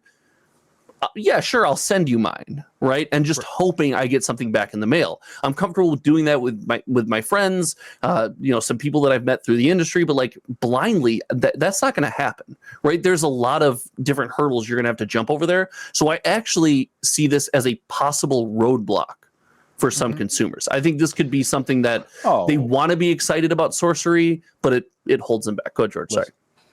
I think that's true. It's obviously a roadblock to some people who just want to open a box and play a game. But listen, sorcery is a wild TCG experiment. And we will know very quickly if it works or not. We will know in 3 months, maybe 4, whenever beta comes out plus 2 months, we will know if the experiment works or not. That's fair. But they are doing stuff radically different than every other TCG I can think of. Mm-hmm. They have enormous sets. They have large print runs, and they seem to be embracing the large print run model. Yeah, they are doing 1 set a year. They're doing things very different than every other TCG, and they're either dead right, and there's a market for this. The casual player will not care if they open a box and have the deck they're looking for or not. They will have a deck that they can play with. But are they right that that's the person who will drive demand for the boxes? And can they make people care about cards that aren't foils? I don't know. Can they make people care about cards? Can they make foils so rare that people actually seek them? I don't know. I mean, they are doing stuff so different than every other TCG. I mean, it's an experiment, right? That's the only way I view sorcery is it's a. So I want to run a lab. Can I comment on your print and run statement there? One of my points bring up the 403 card set. I think a fair comparison is Cryptic. To be fair, you love putting those against each other. Well, I'm just saying something to compare that we've seen success for. I like them both equally. A game that is on the market, similar time frame, post-pandemic Kickstarter release.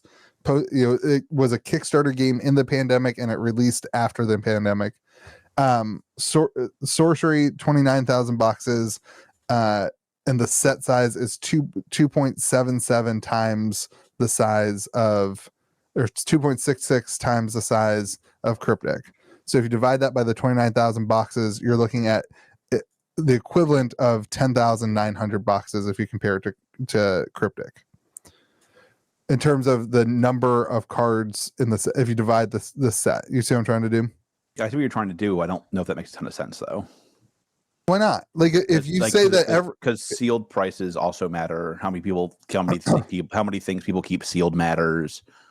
Like there's a lot more sealed product from one than the other. I agree with that. That's a fair, yeah. That's math. But if singles have a demand, then sealed will. That's the question. Will naturally get open. Like that's the experiment. Like that's the experiment. Is like, does this game have enough singles demand to kind of drive the market forward? That's the experiment. Yeah. And that's where like the 400 card thing cuts both ways. If you want a full set, you're not opening boxes to get a full set. That's Looney Tunes banana pants. Impossible, more or less. And then you add in like foils are rare, but like the highly sought after cards aren't foil anyway. Like the whole thing is so counterintuitive to every other TCG. Again, they're very right or very wrong, and we're going to know within 2 months of beta. This isn't hard. I think that's a fair assessment. Josh, go ahead. You were going to say something. So I just want to ask you one more question. I'm going to put you in a bucket with me because I feel like we're very similar in this way, where you get so into something, as do I. I have collections that I'm building. Been told this once or twice in my life. But I have I'm building 3 different collections right now. And so all of them are pulling me in varying different directions. And I'm like, on Tuesday this week, I was all about my DCI Magic Rewards collection. Then I was back onto my Brothers War serialized cards. And now I'm on Gilded Foil, and I'm being pulled in all these directions, right? So as someone who's looking to collect all of the cards, build a set of sorcery, I think this is a great thing. If you can have a large set and have people want to collect that. My concern is, I think most of the community is like me and you. I would venture a guess that 90% of people who collect Magic the Gathering, collect Pokemon, have unfinished collections. Because they get distracted and something else happens. Yeah. So the risk with sorcery here is with the 1 set a year model is if you get distracted off that collection train, there's really nothing that snaps over here. Is like, oh yeah, crap, I was doing that. Like I was going to buy a box of Brothers War and I was like, oh, I shouldn't spend my money on that. I'm in the middle of doing my collection. So that's something. I think more of the community is like us. Cards. I don't think they're even numbered, right? They don't even number the cards, so that's not numbered. That makes it hard to set collect any to begin with. I mean, like being a pain is not a. That's not a problem. I mean, that seems like a lot. Like I mean, like number of cards are a thing for a reason. Being difficult. I'm not bashing it. This is where it's like a pure experiment, right? And like we're gonna know together. Yeah, that's why I think more than 1 set a year, even with the same model, would be beneficial. Because you would have so many people with partial collections. Because you're right, I think people would get engaged. They'd be like, oh my god, and they'd build a 70% collection, but then they need to build the next one because they're not going to go back and finish the first one. Yeah, most of the time. I'm a huge fan of sorcery. I think that is a very valid criticism of the game. Is like keeping the eyeballs on the game is going to be hard. Like I don't know anything about indie TCGs. That is not a valid criticism. Don't gas me up. You're gaslighting me. You're gaslighting me. I think like that is certainly the criticism that is fairest for sorcery. To be fair, it's not a criticism. I'm curious. If you can engage your community to want to finish that last 30%, it's a massive win. So the loud voices in the room would say, well, Magic does too many sets and we're sick of that and we're excited for that. I think that is the vocal, like the loud voices. I think that's the minority of real people. I think so too. Yeah. And the real question is, I think too, a lot of people are probably going into their Kickstarter experience, opening boxes, excited about completing a full set. They open their box, they realize how difficult it is to complete a full set.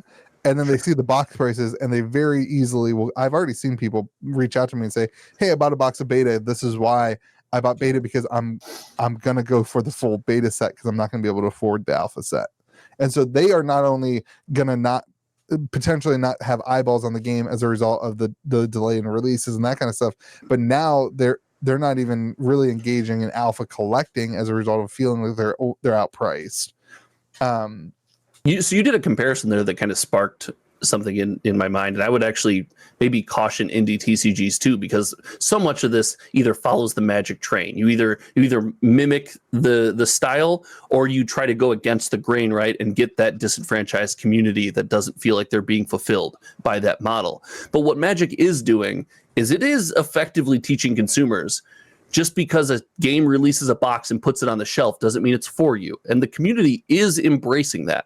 And if that becomes the backbone of like how people engage with TCGs, that's a concern. And this isn't a sorcerer, it's a concern for indie TCGs. Yeah. If you release a set where TCG enthusiasts are comfortable skipping it because that's what they've been taught. We've seen this now. Right. Like, we've seen this in other games. I agree. So I don't know. I think it's gonna be a really wild experience for most people who get their boxes this week when they crack them open. What is shaking head? Making a TCG is hard. Yeah, I think it's gonna be a wild experience. I tend to think that when you open this box and you experience it and you sit down and play the game, like, you will want to deck build and you will want to do that, and that's going to drive some interest. I think it's going to be up to stores to, like, one of the things I'm doing is frankly, like, one of the reasons I wanted to do a single store is to have a bunch of singles available to open up the cards for my store to basically build decks. So what we're going to do is, like, release event week, or release, I'm not really release, but we're going to do the learn to play event where everyone's going to get one of the precons. I'm going to break the precon constructed deck sets down to, like, each individual one. So you'll get one of those when you go to the event, and then we'll play. And then I'm going to basically say, hey, if you have an avatar in mind that you want to build, go to curiosity.io, shoot me a deck list, and I'll build the deck for you. We'll have that as a stored deck where we can test out stuff. And then if you're interested in buying the game and investing and, like, spending your money to build decks or whatever, look at beta. And, like, that's your entry point, unless you want to spend crazy money and buy alpha, but, like, that's kind of the way it is. Hopefully that will help people engage, and maybe other stores could do a similar thing to help people engage in the game and kind of actually be able to deck build and do that stuff. So it's interesting. I don't think we've seen something quite like this. Yeah, definitely. It's going the route of break the mold, right? Stand out. Yeah. And, like, George, one of your criticisms has been the print run size and it being connected to Rudy. And, like, after he did a video talking about sorcery, that's why it pumped. And I've been floored by the idea that, like, Rudy hasn't even done a video showing off cards yet from sorcery. Like, he hasn't even, like, done a box opening. He hasn't even he put boxes in the background. Yeah.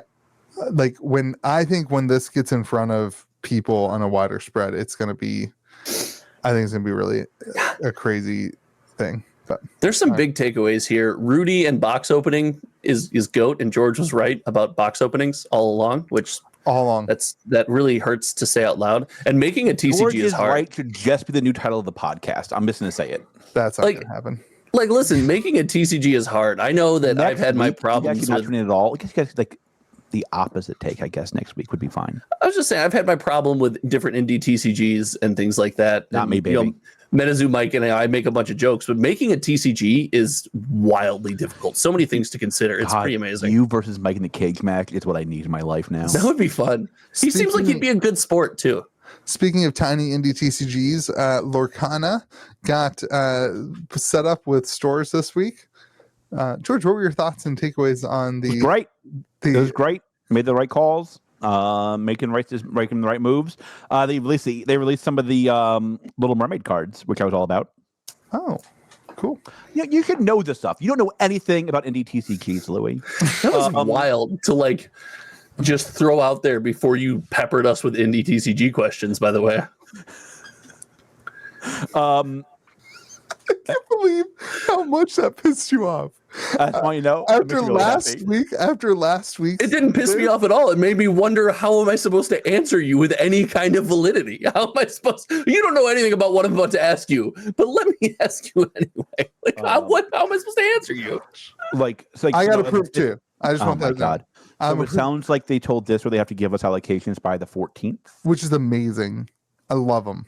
Lorcana is GOAT. I've been saying this the whole time. Goats. And like, so like, we need a goat board. They are like, I think they're like, they are trying to like. I can't wait to ape into Lorcana. God, me neither. I'm gonna have a cold foil collection set. I'm gonna have one of every card. Isn't it just foils because it's the only type of foiling? Yeah. Gosh, I'm gonna be a hero. I can't. I'm gonna be a hero for 10-cent cold foil Lorcana cards. It's not gonna happen. It's not gonna happen. It is. No. Some of them will be. No. Some of them will be. Some of them will be 10 cents. No, it will. I love how you both want this. Not both. I'm talking just to George. That phrase came out. I love how George both wants Lorcana to be as big as Pokemon with none of the results. Don't want it to be as big as Pokemon. I want it to be twice as big as Pokemon. With none of so you want it to be Magic? Like foil Pokemon cards?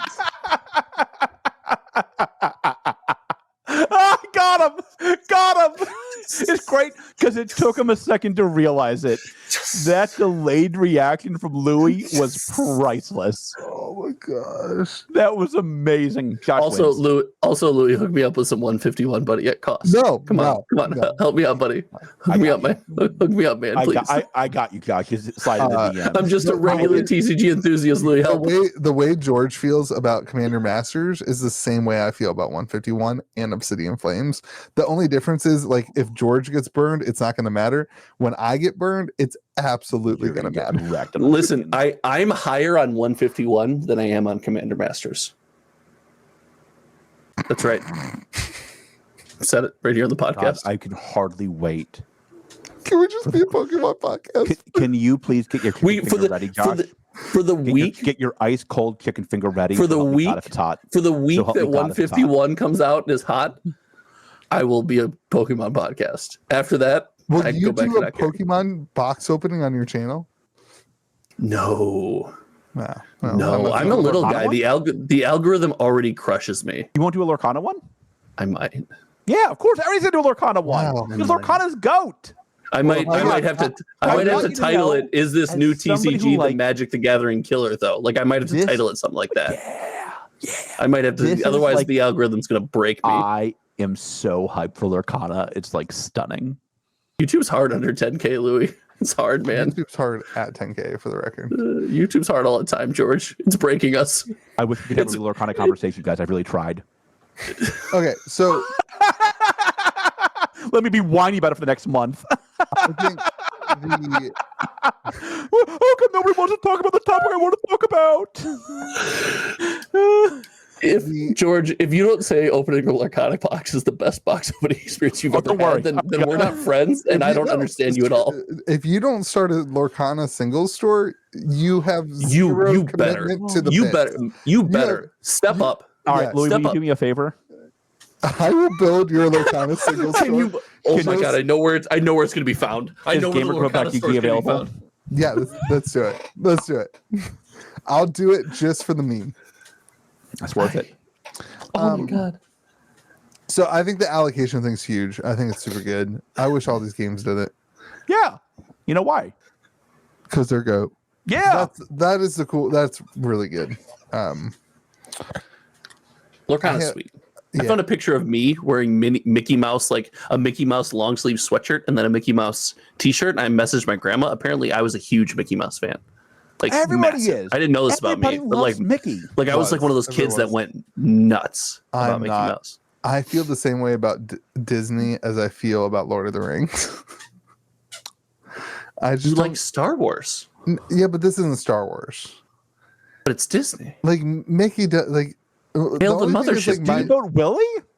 My daughter has gotten a little bit into Mickey, but like even now she's kind of over it. Other than that, she has a giant mini that she carries around everywhere. So it's very not over it, by the way. Minnie is always sick, and she's always like, "I'm like, honey, can we go downstairs?" She's like, "No, we have to stay upstairs."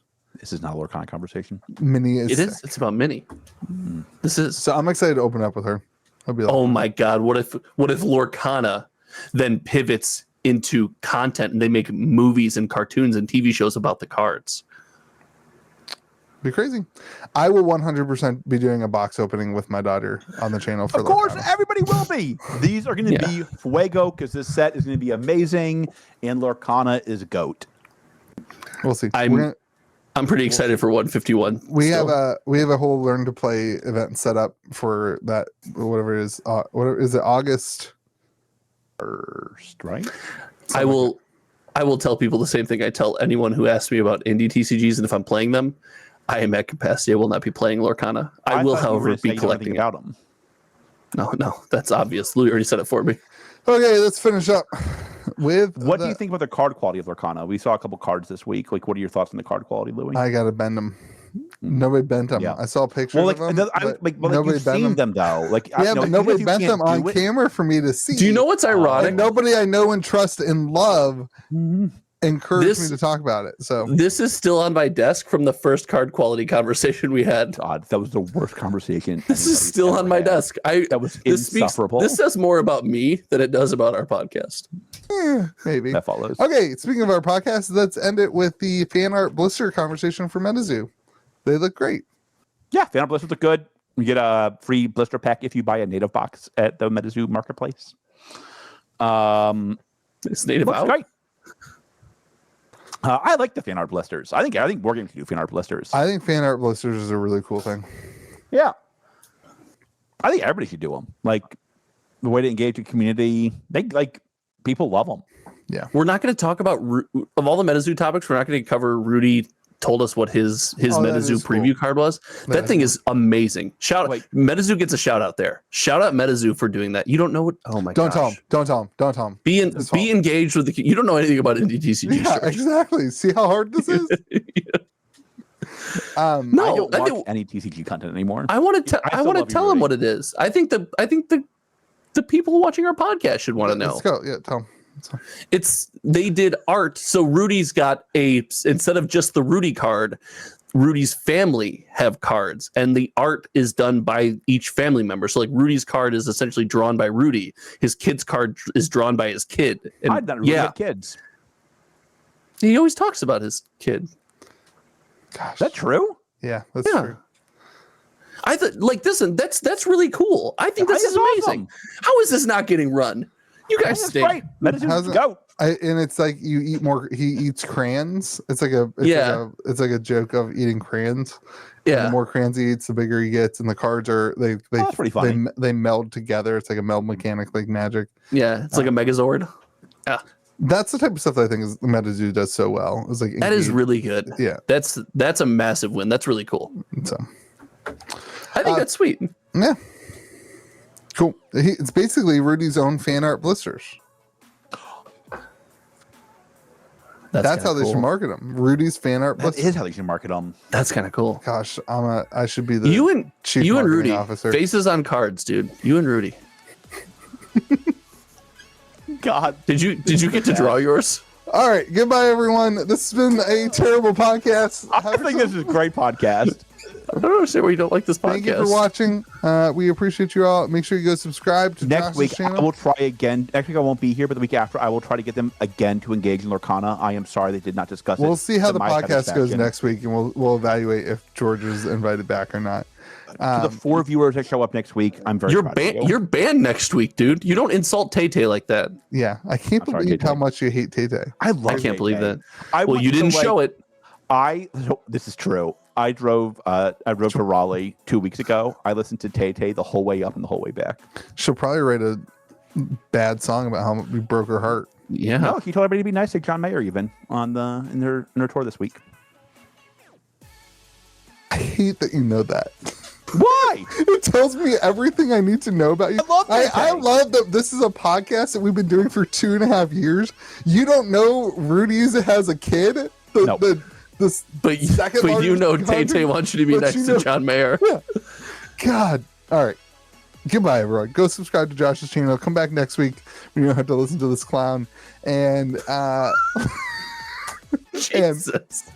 Make sure he's hurtful tonight. He's hurtful tonight, you guys. Yes. Hurt people. Remember that. How's Carol doing? Be kind to the people around you. May the zoo be with you. Oh yeah. Oh yeah.